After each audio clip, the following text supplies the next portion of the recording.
Welcome friends, मेरे आज के मुखातिब ईद उल अज़हा के हवाले से शुगर के मरीज़ हैं। सवाल ये है कि क्या शुगर के मरीज़ गोश्त खा सकते हैं, और खा सकते हैं तो कितना खा सकते हैं।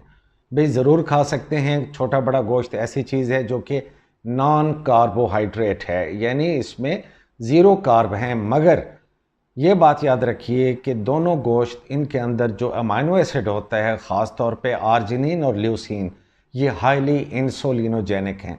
इंसुलिन की पीक बनाते हैं। यानी अगर आपने एक वक्त में 3 से 4 बोटियां खाई या उससे ज़्यादा खाया, आधे पाव से कम की इजाज़त है। अगर आप ज़्यादा खाते हैं तो आपकी इंसुलिन की पीक बनती है, बिल्कुल ऐसे जैसे हाई ग्लूकोज के साथ बनती है, और एन उसी वक्त फैटी लिवर का आगाज़ हो जाता है।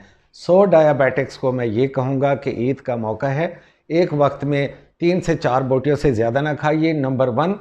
नंबर 2 ये कि इसी गोश्त के साथ आपने जो लो कार्ब और हाई फाइबर डाइट है, जिसमें सलाद आता है, गोभी के पत्ते हैं, टमाटर है, खीरा है, ये ज़रूर ऐड कीजिए। ये इंसुलिन की स्पाइक को मज़ीद रोकेगा।